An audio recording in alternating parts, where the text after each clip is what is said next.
विदुर जी महाराज जब तीर्थ यात्रा करके वापस हस्तिनापुर आए, तब तक संपूर्ण महाभारत युद्ध में कौरव वंश का विनाश, महाराज युधिष्ठिर का चक्रवर्ती सम्राट पद पर विराजमान होना, ये सब हो चुका था। आदर्श महाराज युधिष्ठिर जी बहुत जैसे प्राण आ गए हों ऐसे पूरा परिकर मिला। फिर अंदर महल में गए तो देखा धृतराष्ट्र जी को, तो एकांत की मांग की, कोई हमारे पास नहीं रहे। फिर धृतराष्ट्र जी से कहा, तुम्हें शर्म नहीं आती? तुम श्वान की तरह जीवन व्यतीत करो, अभी तुम्हें वैराग्य नहीं हुआ? बड़े कठोर वचन। ये कट वचन क्या होते हैं? जाकर वैराग्य प्रज्वलित करते हैं।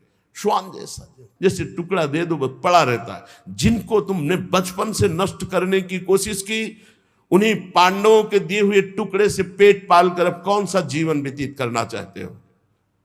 उठो, अभी चलो हमारे साथ। महाराज धृतराष्ट्र भगवान की कृपा पात्र है, भगवान व्यासदेव जी द्वारा प्रकट है, कोई अज्ञानी नहीं है। युद्ध के पहले भगवान ने अक्रूर जी को भेजा था समझाने के लिए, जाओ धृतराष्ट्र को। तो धृतराष्ट्र को समझाया तो धृतराष्ट्र जी ने क्या उत्तर दिया था? बड़े ज्ञानी महात्मा धृतराष्ट्र जी, कोई साधारण नहीं है, वो लीला पात्र है। उन्होंने कहा, अक्रूर जी तुम बातें जितनी कह रहे हो सब मुझे पता है, मुझे ज्ञात है, मैं जान रहा हूं, पर मेरे हृदय में चमक कर अंतर ध्यान हो जाती है, इसका मतलब श्री कृष्ण कुछ करवाना चाहते हैं। अक्रूर जी मुझे सब ज्ञात है जो आप बोल रहे हो, मेरे हृदय में बातें चमकती हैं और अंतर ध्यान हो जाती, इसका मतलब श्री कृष्ण कुछ करवाना चाहते हैं। और अक्रूर जी जो श्री कृष्ण करवाना चाहते हैं उसे कोई नहीं रोक सकता। महात्मा है धृतराष्ट्र जी। एकांत में हिमालय की भूमि पर एक पर्णकुटी बनाई और योगाभ्यास कराया। साक्षात मूर्तिमान धर्म है विदुर जी। इधर जब महल में प्रणाम करने के लिए महाराज युधिष्ठिर आए तो देखा ना तो धृतराष्ट्र है, न गांधारी, न विदुर जी। तो बहुत चिंतित, बहुत शोकित, शायद मेरे द्वारा कोई त्रुटि हो गई हो, मेरे सेवा में तो शंका करके वो चले गए हों। इतने में देवर्षि नारद जी आए और उन्होंने कहा, आपको चिंता करने की जरूरत नहीं है, आज के 5वें दिन महाराज धृतराष्ट्र का शरीर भस्म हो जाएगा। पर्णकुटी में जो गार्हपत्यादि अग्नियां हैं वो अपने आप कुटी को जलाएंगे, कुटी में बैठे हुए धृतराष्ट्र भस्म होंगे और धृतराष्ट्र की देह को जलते देखकर गांधारी उन्हीं के साथ अपने शरीर को भस्म कर देंगी। ऐसा ही हुआ। 5वें दिन महाराज धृतराष्ट्र का शरीर पूरा हुआ, गांधारी जी पति के साथ भस्म हो गई। विदुर जी वहां से तीर्थ यात्रा को चले गए। देवर्षि नारद जी ये बता करके तुम्बुर गंधर्व के साथ स्वर्ग को चले गए। महाराज युधिष्ठिर एकांत में विचार करने लगे, क्या समय आ रहा है, सब नष्ट होता जा रहा है, ये लोगों का स्वभाव कैसे बदल रहा है। 7 महीना हो गए थे अर्जुन को द्वारिका गए हुए, अभी वापस नहीं आए थे। महाराज युधिष्ठिर ऐसे अपशकुन देखने लगे जिससे पता चलने लगा कि विनाश होगा। जिस समय जो ऋतु होनी चाहिए वो ऋतु नहीं, उल्टे समय में ऋतु। जब वर्षा होनी चाहिए तब सूखा, और जब वर्षा नहीं होनी चाहिए तो अपार वर्षा, फसल नष्ट हो जाना, लोगों को बड़ा दुख होना। और देखा कि प्रायः लोग क्रोधी हो रहे हैं, कौड़ी कौड़ी के लिए लोभ करने लगे हैं, झूठ बोलना स्वभाव बन गया है, मित्रता में छल और कपट हो गया है, माता पिता सगे संबंधी पति पत्नी इनमें परस्पर झगड़ा होने लगा है। इसका मतलब है कि विनाश काल उपस्थित हो रहा है। जिसको देखो वो दंभी बनता जा रहा है, पाखंडी बनता जा रहा है, धन की प्रधानता हो गई है। युधिष्ठिर जी बहुत चिंतित हुए। युधिष्ठिर जी ने भीमसेन से कहा कि अर्जुन को हमने द्वारिका इसलिए भेजा था कि वहां जाकर पुण्य श्लोक भगवान श्री कृष्ण क्या करना चाहते हैं इसका पता लगाकर वो हमें बताएं आके। 7 महीने बीत गए, भीमसेन तुम्हारे छोटे भाई गांडीव धनुषधारी अर्जुन अभी तक लौटे नहीं और अपशकुन मुझे बहुत दिखाई दे रहे हैं। क्या वो समय आ गया क्या जिसे मेरा दुर्भाग्य कहते हैं? अर्थात क्या द्वारिकाधीश भगवान श्री कृष्ण अपनी लीला स्मरण कर लिए? क्योंकि मेरा हृदय घबरा रहा है अपने आप। ये संपत्ति, ये राज्य, ये स्त्री, ये प्राण, कुल, संतान, शत्रु पर विजय, सब कुछ श्री कृष्ण कृपा से प्राप्त हुआ है। देखो देखो, वो आकाश में उल्कापात हो रहा है, पृथ्वी कंपायमान हो रही है, मेरे शरीर में भयंकर अपशकुन हो रहे हैं। पक्का कुछ न कुछ ऐसा हुआ है जो सुनने लायक नहीं है। पुरुष की जब बाईं जांग फड़के, आंख, भुजा बार बार फड़के, तो समझ लेना चाहिए कोई विनाशकारी खेल होने वाला है। मेरी बाईं जांग, बाईं आंख, बाईं भुजा बार बार फड़क रही, भारी कोई अनिष्ट सूचना मिलने वाली है। देखो, ये सियारिन उदय होते हुए सूर्य की ओर मुंह करके रो रही है, और ये कुत्ता मेरी ओर देखकर बार बार चिल्ला रहा है, रो रहा है। इसका मतलब कोई अनिष्ट होने वाला है। ये गौ आदि अच्छे जो पशु हैं मुझे बाएं करके जा रहे हैं, गधे आदि बुरे पशु मुझे दाहिने करके जा रहे हैं। मैं जिधर देखता हूं उधर मुझे पशु रोते दिखाई दे रहे हैं। ये उल्लू और ये कौआ, ये कठोर कठोर शब्द बोल रहे हैं, इसका मतलब कुछ विनाश होने वाला है। जब मैं देवताओं की मूर्तियों की तरफ देखता हूं तो मुझे रोती नजर आती है। ये बड़े बड़े उत्पात देखकर मेरा हृदय घबरा रहा है। क्या ये पृथ्वी भाग्यहीन हो गई? जिनका सौंदर्य, जिनके चरण कमलों में ध्वजा वज्र अंकुश चिन्ह है, क्या ये पृथ्वी उन चिन्हों से रहित हो गई? राजा युधिष्ठिर इन भयंकर उत्पातों को देखकर मन ही मन बहुत चिंतित थे। इतने में देखा कि अर्जुन पधार रहे। दौड़ पड़े युधिष्ठिर, समीप गए तो कदम रुक गए। अर्जुन का मुंह उदास, आंखों से आंसू, शरीर शक्तिहीन, कांतिहीन। जे ही महाराज युधिष्ठिर के सामने पहुंचे, अर्जुन गिर पड़े। घबरा करके युधिष्ठिर जी ने उठाया, अर्जुन से पूछा, भाई द्वारिकापुरी में सब कुशल मंगल है ना? छोटे भाई सहित मामा वसुदेव जी कुशल हैं, उनकी पत्नियां सब कुशल हैं, बलराम जी के द्वारा सुरक्षित द्वारिकापुरी, हमें लगता है सब कुशल होगा। अर्जुन कुशल ही बोलना। भक्तवत्सल ब्राह्मण भक्त भगवान श्री कृष्ण स्वजनों के साथ द्वारिका की सुधर्मा सभा में सुखपूर्वक विराजते हैं ना? आदि पुरुष बलराम जी के साथ संसार के परम मंगल, परम कल्याण, परम उन्नति के लिए यदुवंश रूपी क्षीर सागर में हमारे प्रभु जैसे विराजमान, अभी विराजमान है ना? मुझे बहुत भय हो रहा है। अर्जुन जल्दी बताओ, तुम श्रीहीन हो गए हो, तेजहीन हो गए हो।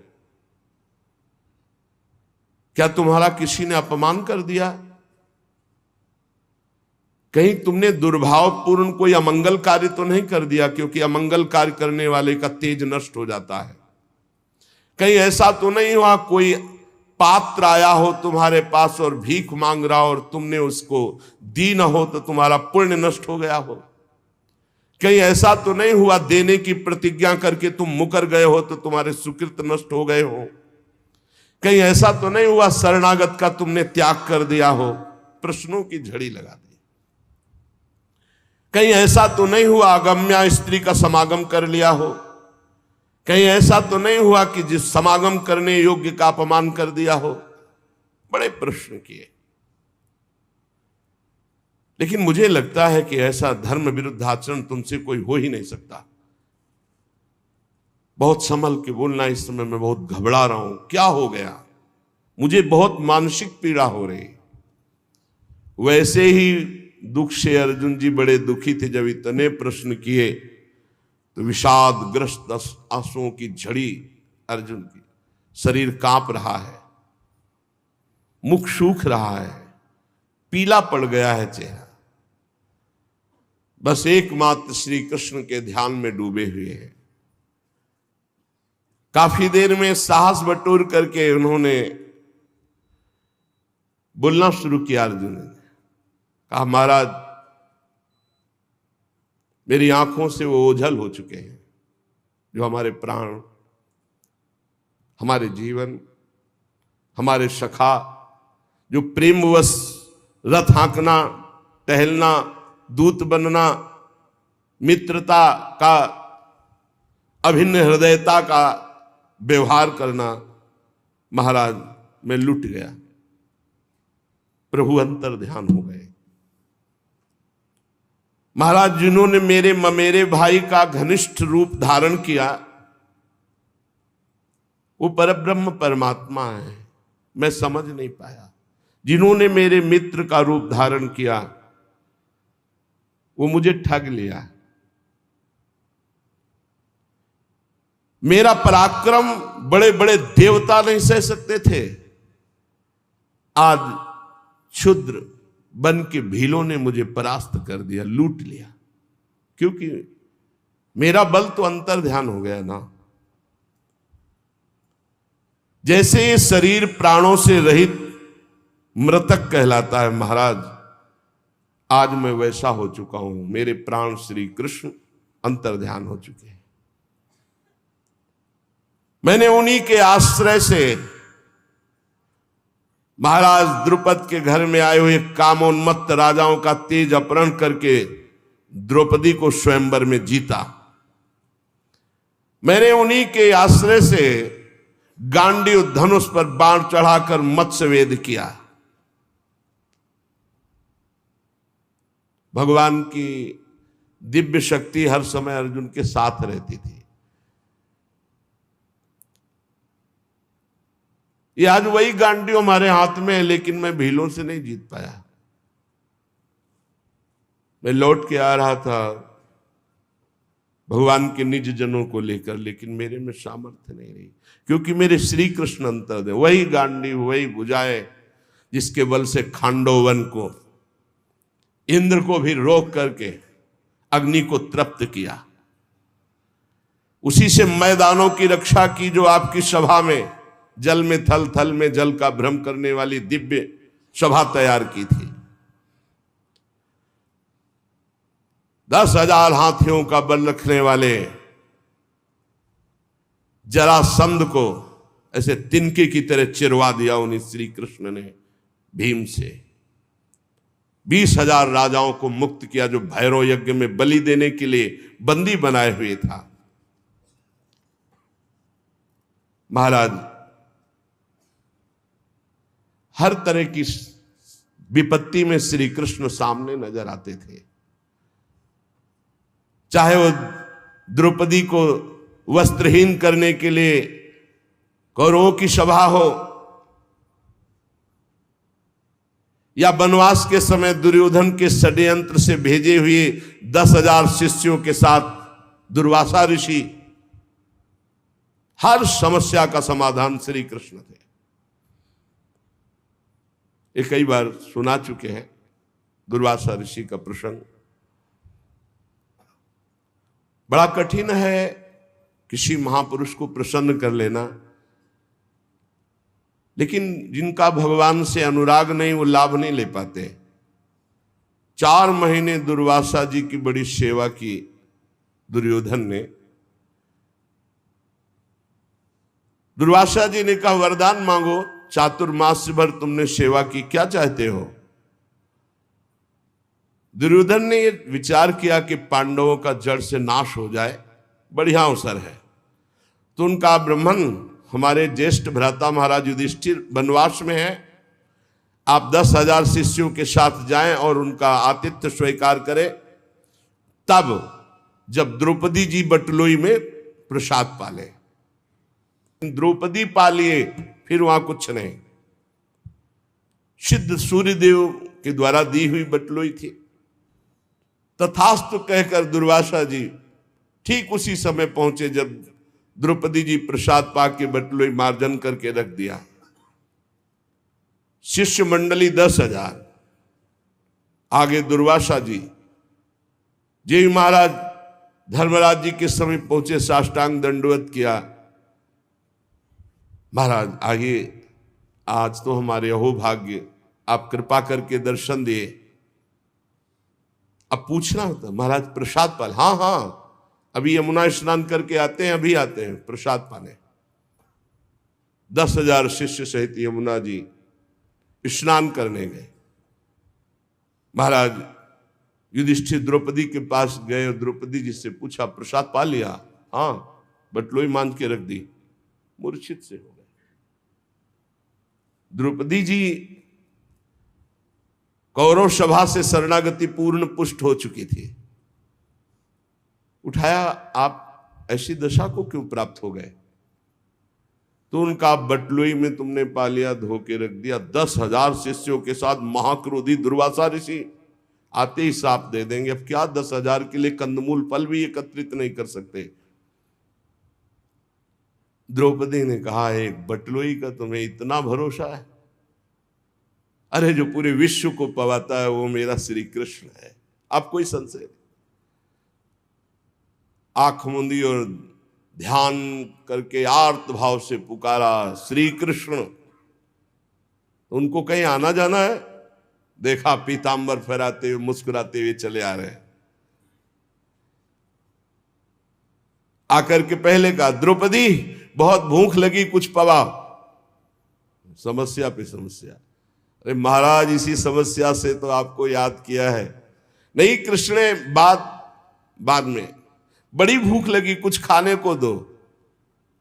द्रौपदी ने फिर गदगद कंठ से कहा, प्रभु ऐसे तो मेरे बड़े भाग्य हैं कि आप ऐसे कह रहे, पर प्रभु इस समय कुछ नहीं है, बटलोई मांझ के रख दिया। अच्छा तो जरा बटलोई लाना। ये कर तुम अकर तुम अन्यथा कर तुम, सर्व समर्थ भगवान का प्रताप देखो। कोई साधारण स्त्री भी जूठा पात्र थोड़ी धो के रखे कि रख दिया, उसमें सीख जरा भी शीत लगा हुआ है। फिर ये तो पतिव्रता है, देवी है, ये कोई स्त्री से प्रकट है क्या? द्रौपदी यज्ञ से प्रकट है। दूसरी बात, जब भगवान सूर्य ने कह दिया कि द्रौपदी के पाने के बाद कुछ नहीं बचेगा, तो कुछ नहीं बचेगा। लेकिन श्री कृष्ण है, एक साक का शीत निकाला। कहां से निकाला? बटलोई से। सिद्ध बटलोई, धुली बटलोई, ये है श्री कृष्ण। और कहा इतने में तो पूरा विश्व तृप्त हो जाएगा। जबान में रखा तो वहां मुनिमंडली जो यमुना स्नान कर रही थी, ऐसा भरा बड़ा आचमन करने की जरूरत नहीं। बोले जाओ, भीम से कहा भगवान ने, कह दो पकवान तैयार है, आओ महाराज। बोले महाराज, बोले जाओ तो तुम कहो जा करके। जो ही भीमसेन गए तो वहां सब दुर्वासा जी का, महाराज रसोइये ने ऐसे सुंदर व्यंजन बनाए, आप पधारे। तो उनका देखो, आचमन करने की जगह नहीं। वैसे तो अगर 2 मिनट लेट हो जाते तो हम सब भाग जाते यहां से, क्योंकि किसी के सामर्थ्य नहीं है। शिष्यों ने कहा, गुरुजी आदेश मत कर देना, आचमन करने की जगह नहीं। उनका वरदान मांगो। तो बोले जिस भाव से दुर्योधन ने भेजा था वो उसी भाव को प्राप्त हो जाए। विनाश के लिए भेजा था, उन्होंने कहा तथास्तु। अर्जुन जी कह रहे हैं, जिनके बल से बड़े भारी दुस्तर संकट दुर्वासा से हम बच पाए, जिनके प्रताप से हमने भगवान शंकर को अपनी बाहुओं से युद्ध रूपी पूजा करके तृप्त कर दिया। भगवान शंकर से भगवान शंकर से कोई एक सेकंड भी युद्ध कर सकता है? अरे प्रलयंकारी रुद्र हैं, इनके सामने कोई नहीं टिक सकता। बाहु युद्ध या जितने अक्षय तूणीर में बाण थे सब ऐसे लीन हो गए। जब बाण मारते ना तो शरीर में अंतर ध्यान हो जाता। अर्जुन जी को लगा ऐसा किरात कौन सा वीर है कि जो हमारे बाणों को ही ली ले जा रहा है। जब एक भी बाण नहीं बचे तो गांडीव से प्रहार किया तो गांडीव भी अंतर ध्यान हो गया। अब उठा के वज्र जैसे घूंसों से प्रहार करना शुरू किया। जे भी भगवान शंकर ने प्रहार किया तो उनका रुक जाओ, 2 मिनट का समय दो, हम अपने आराध्य देव की पूजा कर ले, क्योंकि लगा कि इनके घूंसे से प्राण ही निकल जाएंगे। और मन में आया कि इतनी पीड़ा तो हमें कहीं किसी युद्ध में नहीं हुई, ऐसा कौन है जो मुझे कष्ट दे सकता है। तो उन्होंने कहा हाँ हाँ जो तुम्हें करना है कर लो। तत्काल रज से एक लिंग बनाया, कुछ पत्र पुष्प जंगल के और महादेव जी का, तो देखा कि जो पुष्प और माला डाली वो किरात के माथे पे। उनका प्रभु, तो बोले हाँ यही मैं देखने आया था कि तुम मेरे दिव्यास्त्र को रखने लायक हो कि नहीं। ये पाशुपतास्त्र ये साधारण नहीं है जो मैं तुम्हें देने जा रहा हूं, विश्व का विनाश एक क्षण में कर देगा, बहुत होश में। यही मैं देखना चाहता। उस समय भगवान शंकर को भी मैंने तृप्त किया युद्ध में, वो भगवान श्री कृष्ण के बल से। यत्तेज साथ भगवान युद्ध शूल पाणिर विस्मापिता सगिरिजोस्त्र मदान निजम में, वो प्रसन्न होकर अपना निज अस्त्र मुझे प्रदान किया। महाराज, जिन श्री कृष्ण के प्रताप से देवराज इंद्र की सभा में देवराज के सिंहासन पर आधे पर बैठने का मुझे अधिकार मिला, जिन श्री कृष्ण के प्रताप से देवताओं ने मेरी पूजा की, ऐसा मैंने युद्ध किया, निवात कवच नामक दैत्यों का विनाश किया, आज मैं उनसे रहित हो गया हूं। अर्जुन जी कह रहे महाराज मैं अपार शोक से युक्त हो रहा हूं। सोने बैठने टहलने, बड़ी बड़ी बातें, भोजन आदि के समय बड़ी मजाक करना, और कभी कभी तो मैं उन्हें कह देता कि मित्र तुम तो बड़े सत्यवादी हो, तो हंस देते। वो महापुरुष मैं समझ नहीं पाया। मित्र मित्र का जैसे अपराध सह लेता है, पिता पुत्र का अपराध सह लेता है, ऐसे मुझ दुर्बुद्धि का मजाक वो सहते। मेरे प्रिय सखा, मेरे प्रिय मित्र, नहीं नहीं, मेरे हृदय, मेरे पुरुषोत्तम भगवान ने मुझे छल लिया। वो चले गए। मैं उनके निज जनों को द्वारिका से साथ ला रहा था। मार्ग में दुष्ट भीलों ने मुझे एक अबला की तरह हरा दिया। मेरे में कोई बल नहीं, वही गांडी, वही बाण, वही अर्जुन, कुछ नहीं कर पाया। लूट ले गए संपत्ति। वही मेरा गांडीव है, वही अक्षय तूणीर, वही बाण, वही रथ, वही घोड़े, वही रथी अर्जुन, पर मेरा सारथी नहीं, मेरे श्री कृष्ण नहीं, तो मैं परास्त हो गया, हार गया। लूट लिया भीलों ने। श्री कृष्ण के बिना मैं सार शून्य हो रहा हूं। क्या करूं? तुमने जितने ईश्वर संबंधियों की बात पूछी सब नष्ट हो चुके हैं। पता नहीं क्या हो गया, सब आपस में मदोन्मत्त होकर एक दूसरे को मार डाला। यदुवंशियों ने एक दूसरे को ही मार डाला। महाराज केवल 4 या 5 लोग बचे हैं, पूरे यदुवंश का विनाश हो चुका है। वास्तव में यह केवल श्री कृष्ण की संहार लीला थी। बड़ा विचित्र खेल, एक दूसरे को मार डाला, एक दूसरे को पहचाना ही नहीं। सूत जी कहते हैं अर्जुन ये कहते कहते बेसुध हो गए। भगवान श्री कृष्ण के चरण कमलों के चिंतन में अर्जुन की चित्तवृत्ति अत्यंत निर्मल प्रशांत हो गई। इतना भक्ति का वेग बढ़ा कि मौन धारण करके आंख मूंद करके चुपचाप बैठ गए। बैठते ही भगवान की द्वारा जो उपदिष्ट गीता था, संपूर्ण गीता ज्ञान प्रकाशित हो गया। व्यवधान रहित परब्रह्म स्वरूप में अर्जुन स्थित हो गए। ये भगवान की कृपा होती है। ऐसा विशुद्ध ब्रह्मबोध, गुणातीत अवस्था, द्वैत संशय निवृत्ति, सूक्ष्म शरीर का भंग, जन्म मृत्यु चक्र से रहित जीवन मुक्त स्थिति को अर्जुन उसी क्षण प्राप्त हो गए।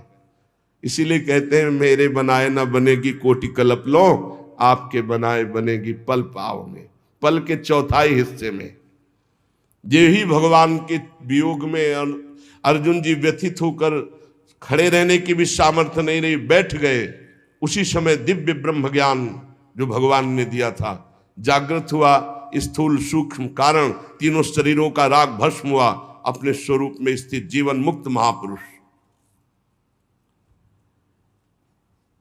भगवान के स्वधाम गमन यदुवंश का संहार सुनते ही महाराज युधिष्ठिर शांत हो गए।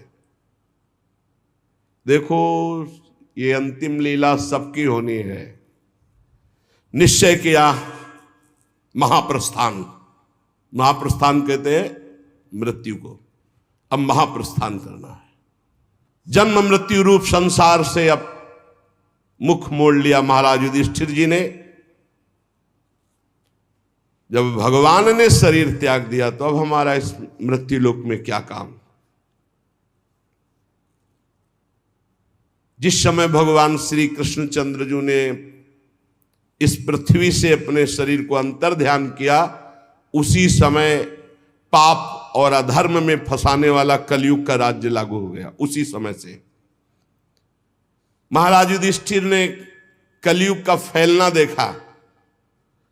देश में, नगर में, घरों में, प्राणियों के हृदयों में असत्य, छल, हिंसा, अधर्म, व्यभिचार, ये सब की बढ़ोतरी हो रही। अपने भाइयों से कहा महाप्रस्थान का निश्चय करो, अब रहना नहीं इस पृथ्वी में। बड़ा मंगल रूप होगा कलयुग का। विनयी पौत्र महाराज परीक्षित, जो अब कुछ सयाने हो चुके थे, गुणों में महाराज युधिष्ठिर के समान थे, समुद्र से घिरी हुई पृथ्वी के सम्राट पद पर हस्तिनापुर में महाराज परीक्षित का अभिषेक किया। और यहां मथुरा में शूरसेनाधिपति के रूप में अनिरुद्ध के पुत्र वज्र जी का अभिषेक किया। इसके बाद युधिष्ठिर जी ने प्राजापति यज्ञ करके आह्वानी अग्नियों को अपने में लीन किया और जड़वत होकर जैसे पागल बाल खोल लिए, सब वस्त्राभूषण उतार दिए, एक चीर वस्त्र लंगोटी धारण किया, भावना से वाणी को मन में, मन को प्राण में, प्राण को अपान में, अपान को उसकी क्रिया मृत्यु में, मृत्यु को पंचभूत शरीर में लीन कर दिया। शरीर को मृत्यु रूप अनुभव करके त्रिगुण में मिला दिया, त्रिगुण को मूल प्रकृति में, मूल प्रकृति को सर्व कारण रूपा प्रकृति में, प्रकृति को आत्मा में, आत्मा को ब्रह्म में विलीन करके जीवन मुक्त हो गए तत्काल। यह है भगवान के निज जनों का महामहिमामय स्वरूप। जीवन मुक्त, आवागमन मुक्त, पहले मुक्त, अब चीर वस्त्र धारण किया और नियम लिया कि मुख में ना जल जाएगा ना अन्न जाएगा। जब तक प्राण है ना अन्न ना जल। मौन, केश खोल लिए और बिना किसी को देखे सुने बोले निकल पड़े। पर ब्रह्म स्थिति उत्तर दिशा की ओर बढ़ते चले जा रहे हैं। भीमसेन, अर्जुन, नकुल, सहदेव, द्रौपदी, इन्होंने जब देखा कि भैया इस महाप्रस्थान को, तो ये भी महाप्रस्थान को भगवान श्री कृष्ण के चरणों का सब ध्यान करते हुए महाराज युधिष्ठिर के पीछे पीछे महाप्रस्थान। सबकी बुद्धि एकमात्र कृष्णाकार, सबकी बुद्धि श्री कृष्ण में लगी हुई। फलतः एक एक गिरते जा रहे हैं। भीमसेन बताते जा रहे हैं, द्रौपदी गिरी, नकुल, सहदेव हिमालय में, एक बार भी पीछे मुड़कर नहीं देखा। अर्जुन गिरे, भीमसेन में अकेले महाराज। सीधे विमान आया था महाराज युधिष्ठिर जी के लिए, और ये शरीर छोड़कर दिव्य लोक को पहले ही प्राप्त हो गए। भगवान के प्यारे भक्त पांडवों के महाप्रयाण की इस पवित्र मंगलमयी कथा को जो पुरुष सुनता है वो निश्चय ही निष्पाप होकर मोक्ष को, भगवत धाम को प्राप्त होता है।